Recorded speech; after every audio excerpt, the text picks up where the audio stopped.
अस्सलाम वालेकुम प्यारे बच्चों, वेलकम टू बृहन मुंबई महानगर पालिका शिक्षण विभाग MCGM वर्चुअल क्लासरूम में आप तमाम का बहुत बहुत इस्तकबाल है।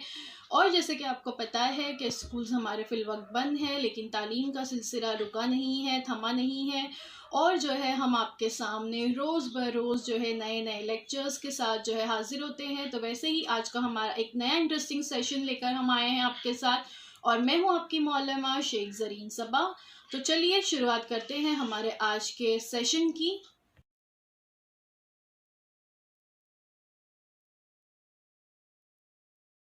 अस्सलाम वालेकुम प्यारे बच्चों, welcome to Zareen Saba virtual studio. हमारे आज के सेशन में आप तमाम का बहुत बहुत इस्तकबाल है।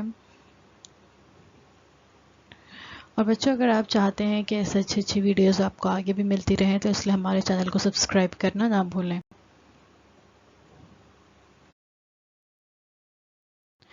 तो आज हम देख रहे हैं आपका टॉपिक खलाई मुशाहिदा दूरबीन स्पेस ऑब्जर्वेशन टेलीस्कोप। ये इसका पार्ट 2 है। इसका पार्ट 1 हमारे यूट्यूब चैनल पर अवेलेबल है, आप वहाँ से उसे देख सकते हैं। जमात नहूम के लिए, स्टैंडर्ड 9 के लिए, मज़मून है साइंस। और मैं हूँ आपकी मौलमा Zareen Saba from MCGM virtual classroom Mumbai.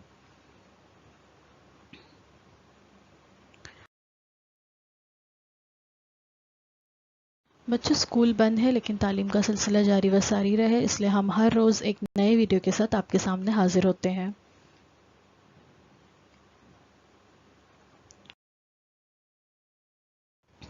इससे पहले वाले वीडियो में हमने नूर की मुख्तलिफ अशकाल यानी नूर यानी बरकी मकनातीसी लहरें, जिसकी तूले मौज एक ख़ास खासियत है, वेवलेंथ जो है इसकी खासियत है।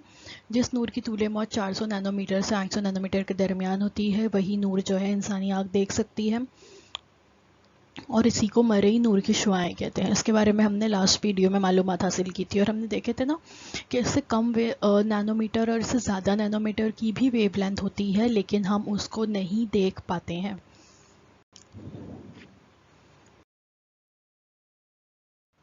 फिर इसके बाद हमने देखे थे ऑप्टिकल टेलीस्कोप यानी बसरी दूरबीन के बारे में। ज़्यादातर बसरी दूरबीन में 2 या 2 से ज़्यादा अज्सों का इस्तेमाल किया जाता है, और फल्की अजसाम से आने वाली ज़्यादा से ज़्यादा शुआओं को मरकूज़ करने के लिए बड़ी जसामत का मुहद्दिब अदसा जिस्मिया इसमें लगा हुआ होता है। इन मरकूज़ शुआओं से बड़ा अक्स हासिल करने के लिए उनको मुहद्दिब अदसा यानी चश्मिए से जो है गुजारा जाता है। तस्वीर में आप देख सकते हो मुंबई नूर जो है, वहाँ से रोशनी की शुआएं आ रही हैं, जिस्मिया से गुजरकर बीच में एक नुक्ते पर मरकूज़ हो रही हैं और फिर दोबारा से चश्मे की तरफ फैल रही हैं, जहाँ से हम उसको देख सकते हैं। और चूंकि इसमें नूर का इन्हेराफ होता है, इसलिए इस दूरबीन को इन्हेराफी दूरबीन या रिफ्रैक्टिंग टेलीस्कोप भी कहते हैं। इसके बाद हमने निकासी दूरबीन यानी रिफ्लेक्टिंग टेलीस्कोप के बारे में भी मालूमात हासिल की थी। बसरी दूरबीन में बहुत सारी रुकावटें पेश आती थी, जिसको दूर करने के लिए मुकर आईने से जो है दूरबीन बनाए जाते हैं, और इसमें इनेकास यानी रिफ्लेक्शन मुकर आईने के ज़रिए होने के सबब इस दूरबीन को इनेकासी दूरबीन या रिफ्लेक्टिंग टेलीस्कोप कहते हैं। इसमें शय का अक्स जो है वाज़ेह और बड़ा नज़र आता है, और इसमें जो वहाँ पर बसरी दूरबीन में रंगों का जो नुक्स होता था अक्स में, वो भी यहाँ पर नहीं होता।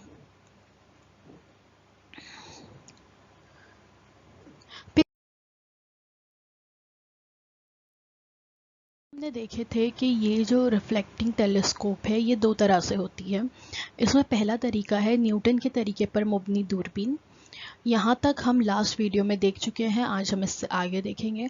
तो चलिए देखते हैं कि न्यूटन, नाम पता है ना आपको, इससे पहले भी आप सुन चुके हो। न्यूटन कौन है, ज़रा दिमाग पे जोर लगाइए। वही जिनके सर पे सेब गिरा था, है ना, और जिन्होंने कशिश सक़्ल ग्रेविटेशनल फोर्स की दरियाफ्त की थी, वही न्यूटन है। इन्होंने जो है दूरबीन बनाई, दुनिया की पहली, the world's first reflecting telescope Newton ने बनाई। कैसे देखते हैं।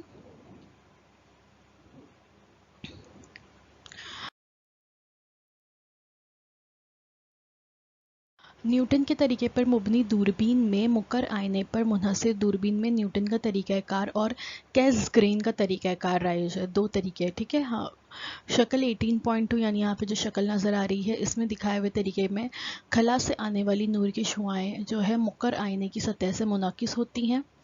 मुनकिसा शुआएं आईने के नुक्ता मास्का पर मरकूज़ होने से पहले एक मस्तवी आईना इनका रास्ता बदलता है, इसलिए ये शुआएं दूरबीन के इस्तवाना नुमा नली में उमूदी सिमत में एक नुक्ते पर मरकूज़ होती है और वहीं पर चश्मिया होता है जहाँ से हम उसको देख सकते हैं। देखिए आप तस्वीर में देख सकते हो राइट हैंड साइड से नूर की शुआएं आ रही हैं, मंबे नूर मुकर आईने पर टकरा रही हैं, वहाँ से वापस आ रही हैं और बीच में एक मस्ता आईना लगा हुआ है वहाँ पर टकराती हैं और ऊपर की तरफ रिफ्लेक्ट होती हैं जहाँ पर चश्मिया लगा है और वहाँ से हम उसको देख सकते हैं।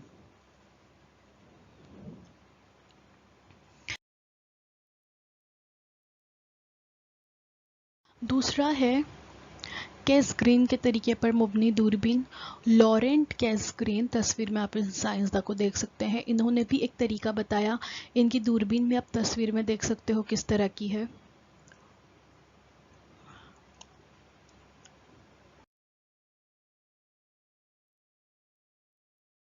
कैसग्रेन के तरीके पर मुबनी दूरबीन में मुकर आईना ही इस्तेमाल होता है, लेकिन यहाँ मुकर आईने से मुनकिस शुआएं एक मुहद्दिब आईने के ज़रिए दोबारा मुकर आईने की जानिब ही मुनकिस होती हैं, जो मुकर आईने के अदसे के दरमियान में मौजूद सुराख से मखसूस अदसे चश्मिया पर टकराती हैं और चश्मिया के ज़रिए हम दूसरी जानिब के अक्स को वाज़ह तौर पर देख सकते हैं। देखिए यहाँ पर चश्मिया वहीं पर है जहाँ से हम देखेंगे, लेंस वहीं है जहाँ पर मुकर आईना लगा हुआ है। देखिए तस्वीर में गौर से। अब नुमंबे नूर की शुआएं सामने से आ रही हैं, मुकर आईने से टकरा रही हैं, फिर पलट रही हैं, सामने क्या है मुहद्दिब आईना, फिर वहाँ से वापस से रिफ्लेक्ट हो रही हैं और दोबारा से कहाँ आ रही है, मुकर आईने के दरमियान में जो है लेंस लगी है, चश्मिया लगा है, वहाँ पे टकरा रही हैं और फिर हमको जो है वहाँ पर अक्स नज़र आता है। देखिए अब यहाँ पर दोनों दूरबीन बताई गई है। राइट हैंड साइड पर जो दूरबीन है, पहला वाला जो तरीका है वो न्यूटन का तरीका है, दूसरा वाला जो तरीका है वो कैसग्रेन का तरीका है। देखिए पहले वाले तरीके में सामने से शुआएं आ रही है, मुकर आईने से नीचे मुकर आईना है उससे टकरा रही हैं, ऊपर आईना लगा हुआ है उससे रिफ्लेक्ट हो रही है और ऊपर चश्मे में से वो औरत उसको देख रही है ना। और ये कैसे है, दूरबीन तिरछी नीचे की तरफ ज़्यादा है, जबकि लेफ्ट हैंड साइड पे वो जो आदमी उसको देख रहा है दूरबीन को, वो कैसग्रेन के तरीके की रिफ्लेक्टिंग टेलीस्कोप है। देखिए इसमें भी तीर के निशान को गौर से देखिए, शुआएं मुंबई नूर से आ रही हैं और यहाँ पर क्या लगा हुआ है, मुकर आईना लगा है जिससे वो टकरा रही है, टकरा कर वापस जो है सामने जाती हैं, सामने आईना लगा है उससे टकराती हैं और उससे टकरा कर चश्मे की तरफ आती हैं जहाँ से हम उसको अक्स को वाज़ह तौर पर देख सकते हैं। तो वो तो स्ट्रक्चर था, ये एक्चुअल में देखिए आपको यहाँ पर दूरबीन बताई गई है। ये दूरबीन है न्यूटन के तरीके पर मुबनी दूरबीन। राइट हैंड साइड पर आप एक्चुअल टेलीस्कोप या दूरबीन को देख सकते हैं जो न्यूटन के तरीके पर मुबनी है। लेफ्ट हैंड साइड पर देखिए डायग्राम से बताया गया है, मुंबई नूर से शुआ आ रही है, मिरर से टकराती है, ऊपर जाती है, वहाँ पे एक छोटा मिरर है वहाँ से टकराती है, ऊपर मुनकिस होती है और हम आई पीस से उसको देख सकते हैं। तो ये कौन सा है, दूरबीन है, ये न्यूटन के तरीके पर मुबनी। टेलीस्कोप का हमने स्ट्रक्चर भी देखे और रियल टेलीस्कोप भी देखे कि वो कैसे नज़र आता है। देखिए एक तस्वीर से इसको समझाया गया है। लाइट जो है कहाँ से आ रही है, ऊपर देखिए एक गैलेक्सी बताई गई है, वहाँ से लाइट आ रही है। नीचे लार्ज मिरर है, गैदर्स एंड रिफ्लेक्ट्स लाइट, ये लाइट को गैदर करता है और रिफ्लेक्ट करता है। ऊपर एक स्मॉल मिरर है, small mirror reflects light and image into eyepiece, उसको रिफ्लेक्ट करता है और हम उसको कहाँ देख सकते हैं, आई पीस में देख सकते हैं। सी ये एक रिफ्लेक्टिंग टेलीस्कोप बताई हुई है न्यूटन के तरीके पर मुबनी। लाइट फ्रॉम कैलेस्टियल बॉडी और प्राइमरी मिरर से रिफ्लेक्ट हो रही है सेकेंडरी मिरर से रिफ्लेक्ट होकर आईपीस में हम उसको देख सकते हैं।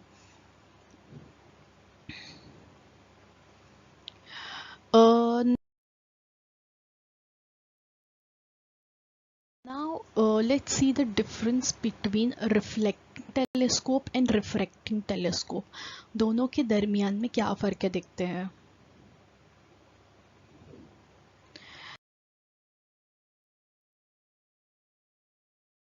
देखिए रिफ्रैक्टर में क्या हो रहा है, स्टार से लाइट आ रही है, लेंस नीचे डायरेक्ट कहाँ पर टकरा रही है, कहीं पे टकरा नहीं रही है, डायरेक्ट हम उसको देख रहे हैं, यहाँ पर ये हो रहा है। जबकि रिफ्लेक्टर में इन्हेराफ हो रहा है ना, तो इन्हेराफ कहाँ हो रहा है, मिरर पे इन्हेराफ हो रहा है, फिर दोबारा से इन्हेराफ दूसरे छोटे मिरर पे हो रहा है और हम उसको देख पाते हैं।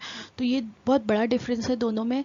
रिफ्रैक्टर में इन्हेराफ नहीं होता, नूर की शो एक नुक्ते पे मरकूज होती है और वहाँ से फिर फैलती है, जबकि रिफ्लेक्टिंग टेलीस्कोप में इन्हेराफ होता है। देखिए रिफ्लेक्ट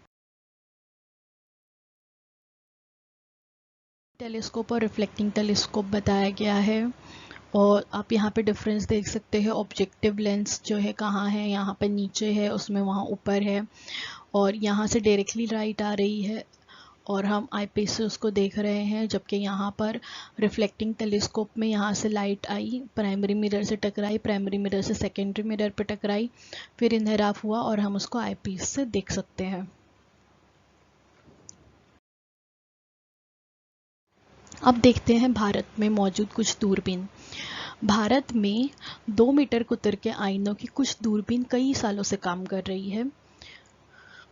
तो यहाँ पर पहले 2 मीटर कुतर के आईने की एक दूरबीन आपको तस्वीर में नज़र आई है। ये है हिमालयन चंद्र टेलीस्कोप, इसको HCT भी कहते हैं। हिमालयन चंद्र टेलीस्कोप का short form is a 2.01 metre almost 6.5 feet diameter optical infrared telescope named after Indian born Nobel laureate Subrahmanyan Chandrasekhar. ये जो है सुब्रमण्यम चंद्रशेखर, उनके नाम पे, जिनको नोबेल प्राइज़ भी मिला है, उनके नाम पर जो है ये टेलीस्कोप बनाई गई है। इसके लिए इसको चंद्र टेलीस्कोप आप देख सकते हो, और ये जो है लद्दाख में है और ये तकरीबन पिछले 20 सालों से काम कर रही है। तो इसका कुत्र कितना है, 2 मीटर है, और ऐसी ही 2 मीटर कुत्र वाली और बहुत सारी दूरबीन जो है हिंदुस्तान में काम कर रही है। लेकिन भारत की सबसे बड़ी दूरबीन जो है वो 3.6 मीटर कुत्र की दूरबीन है, और ये आर्यभट्ट तहकीकी इदारे बराए मुशाहिदाती साइंस नैनीताल में है, और ये एशिया की सबसे बड़ी बसरी दूरबीन है। सबसे बड़ी एशिया लार्जेस्ट ऑप्टिकल टेलीस्कोप कौन सी है देखते हैं। ये है the 3.6 metre DOT is currently the largest reflecting telescope in Asia. ये है वो बसरी दूरबीन जो बहुत बड़ी है, तकरीबन 3.6 मीटर इसका कुत्र है। और देखिए इस टेलीस्कोप का नाम है देवस्थल टेलीस्कोप, ठीक है। और ये लेफ्ट हैंड साइड पर आप इसका बाहर का स्ट्रक्चर देख सकते हैं देवस्थल टेलीस्कोप का। अंदर जो है देवस्थल टेलीस्कोप का प्राइमरी मिरर बताया गया है, जहाँ से शुआएं जो है टकरा कर रिफ्लेक्ट होंगी। आप देख सकते हो कितना बड़ा मिरर है, और ये कहाँ पर है, नैनीताल इंडिया में है। Stands the brand new Devasthal telescope, the largest single mirror optical telescope in India. The telescope was activated remotely on March 31, 2016। यानी ये बहुत पुराना नहीं है, अभी अभी तामीर हुआ है। 31 मार्च 2016 से जो है ये इसने काम करना शुरू किया है, और ये एशिया का सबसे लार्जेस्ट जो है ऑप्टिकल टेलीस्कोप है।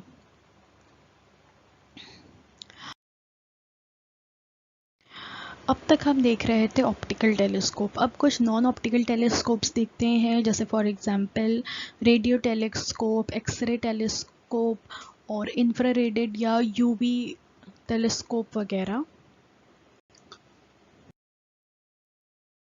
देखिए, आपको ये तो पता है कि हम कौन सी लाइट्स को देख सकते हैं जो विजिबल है ना, जिसको 400 नैनोमीटर से 800 नैनोमीटर के दरमियान जो नूर की शुआएं, हम उसको ही देख सकते हैं। लेकिन इसके अलावा भी होती हैं शुआएं, जैसे अल्ट्रावायलेट रेज हैं, एक्स रेज हैं, गामा रेज हैं, इंफ्रारेड रेज हैं, माइक्रोवेव्स हैं, रेडियो रेज हैं। तो ये शुआएं भी तो जो है कैल्स्ट्रल बॉडीज से या क्या खला में मौजूद जितने भी अजसाम हैं उनसे ये शुआएं भी निकलती होगी। तो इनको हम कौन सी दूरबीन से देखेंगे? तो इनको देखने के लिए जो मुख्तलिफ़ किस्म की दूरबीन इस्तेमाल होते हैं, अभी हम उनके बारे में मालूमात हासिल करेंगे। सबसे पहले देखते हैं रेडियो टेलीस्कोप या रेडियो दूरबीन।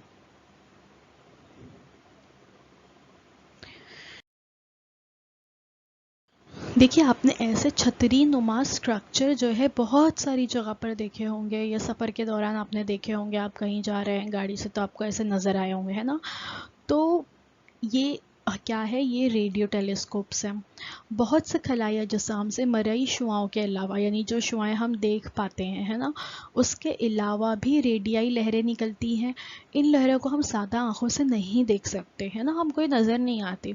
इसलिए इन लहरों को हासिल करने के लिए मखसूस दूरबीनों का इस्तेमाल होता है, और जो दूरबीन इन काम के लिए इस्तेमाल होती है उसको ही रेडियाई दूरबीन या रेडियो दूरबीन या रेडियो टेलीस्कोप्स कहते हैं।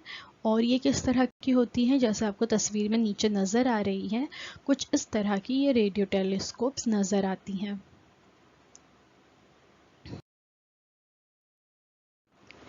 रेडियाई दूरबीन में अब देखिए ये कैसे होती है, कैसे काम करते हो, बताया गया है कि रेडियाई दूरबीन में एक मखसूस शलजम नुमा शक्ल की डिश होती है। ये जो आपको डिश नज़र आ रही है छतरी जैसी, ये एक डिश होती है, या ऐसी बहुत सी डिशों की कतार बनाई जाती है। सिर्फ एक डिश नहीं होती, और भी डिश जो है इक्के बाजू में लगे हुए होते हैं।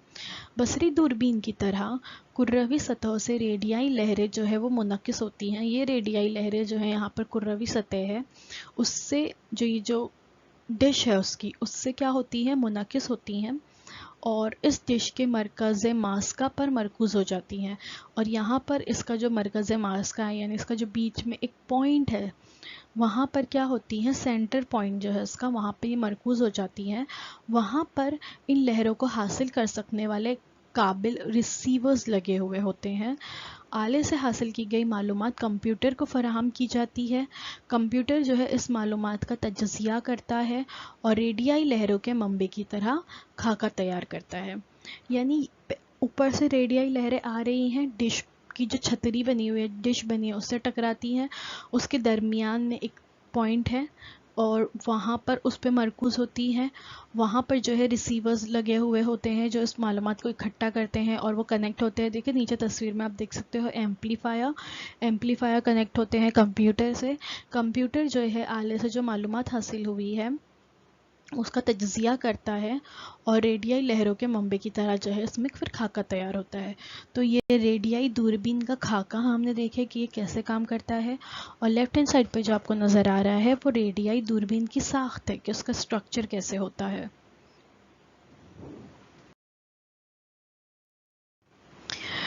देखिए ये जो है रेडियाई दूरबीन या रेडियो टेलीस्कोप्स बताए गए हैं, और उमूमन जो है ये एक नहीं होते बल्कि करीब में बहुत सारे जो है इस तरह के रेडियो टेलीस्कोप्स लगाए जाते हैं।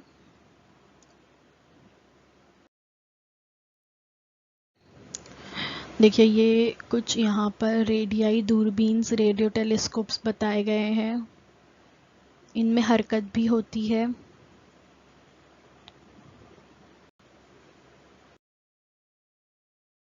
देखिए यहाँ पे बताया गया कैसे ये काम करते हैं। Radio waves let us see objects we can't see invisible light like the gases in the galaxies. Radio waves से जो है हम वो सारी ऑब्जेक्ट्स देख सकते हैं जो हम अपनी सादी आँखों से, या हमारी जो विजिबल स्पेक्ट्रम है हमारा, जो हम विजिबल लाइट्स देख सकते हैं 400 नैनोमीटर से 800 नैनोमीटर, तो उससे जो है हम नहीं देख सकते, जैसे कि गैसेस है गैलेक्सीज वगैरह में। तो dish act like a mirror and focuses radio waves onto receiver. Dish जो है कैसे काम करता है यहाँ पर, जैसे दूरबीन में मिरर काम करता है ना, वैसे यहाँ पे डिश काम करता है और ये रेस को जो है फोकस करता है रिसीवर पर। रिसीवर से जो है फिर ये इंफॉर्मेशन कहाँ जाती है, कंप्यूटर पे। Information from receiver is processed by computers to create visible image, और फिर वहाँ से जो है रेस जाती है रिसीवर्स के पास, रिसीवर से जाती है कंप्यूटर के पास, और वहाँ पर फिर जो है एक विजिबल इमेज तैयार होती है। जहाँ से ये वेव्स आई थी, रेडियो वेव्स जहाँ से आई थी, उसकी एक विजिबल इमेज तैयार होती है।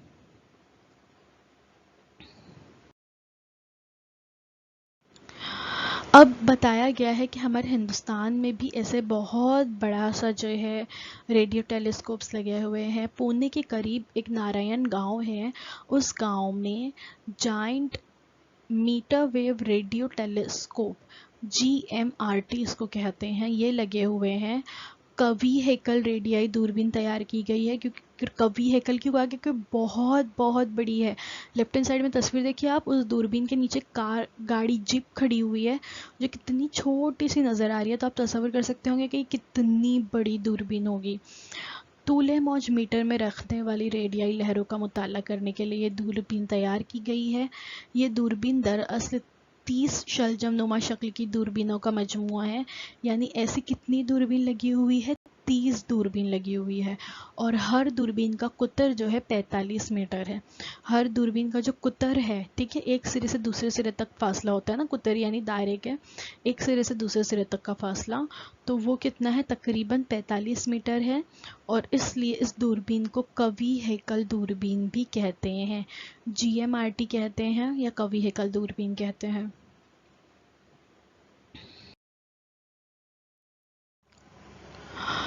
इसमें तरतीब दी गई जो 30 दूरबीनें हैं, ये तकरीबन 25 किलोमीटर के इलाके में फैली हुई हैं। ये तरतीब दरअसल 25 किलोमीटर कुतर की एक दूरबीन ही है, यानी 25 किलोमीटर कुतर वाली दूरबीन से जो मालूमात हासिल की जा सकती है, वो मालूमात इन 30 दूरबीन के मजमूए से हासिल हो सकती है।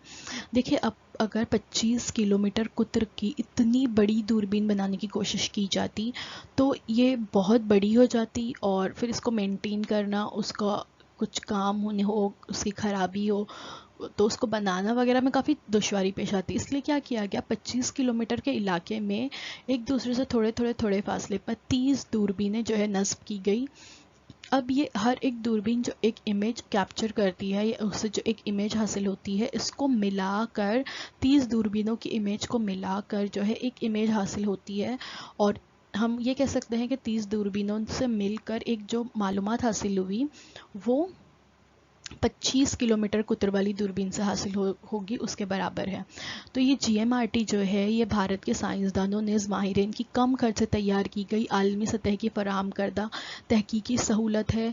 इस दूरबीन की मदद से जो है निज़ाम शमसी हवाएं, इर्तिआशात, बड़े धमाके, तारों के दरमियान मौजूद हाइड्रोजन के बादल के बारे में जो है मुताला किया जाता है।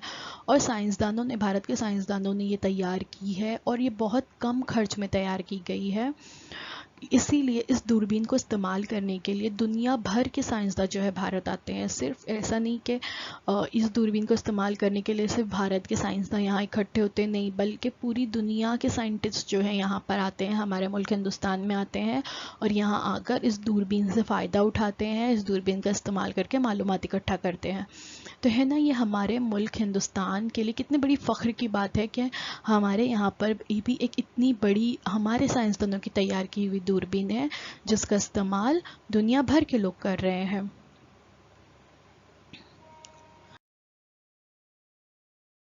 देखिए, ये एक उस इलाके का, पुणे का जो ये इलाका है जहाँ पर ये दूरबीन लगाई गई है, ये उस इलाके का एरियल व्यू है, यानी ऊपर से खींची गई एक तस्वीर है, जिसमें आप देख सकते हो वाइट कलर में जो छतरियाँ नज़र आ रही है, वो दरअसल जो है रेडियाई दूरबीन है, जो एक दूसरे से इतने फासले पर लगाई गई है। और ऐसी कितनी दूरबीन है, 25 किलोमीटर के इलाके में तकरीबन 30 ऐसी दूरबीन लगाई गई है। ठीक है, तो आज के लिए बस इतना ही। तो thank you so much for watching. उम्मीद है जो कुछ आज आपको बताया गया वो आपको अच्छी तरह से समझ में आया होगा। और अगर आपके कोई सवालात हैं इस टॉपिक को लेकर तो आप हमें कमेंट सेक्शन में पूछ सकते हैं। सबक हमारा ख़त्म नहीं हुआ है। इस टॉपिक का एक और वीडियो जो है इंशाल्लाह आएगा।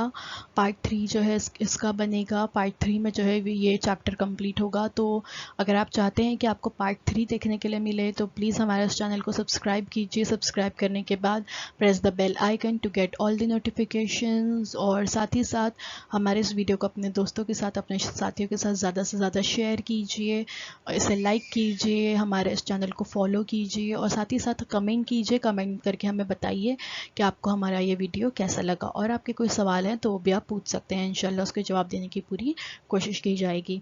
अब आप लोगों से अगले वीडियो में मुलाकात होगी। अल्लाह हाफ़िज़।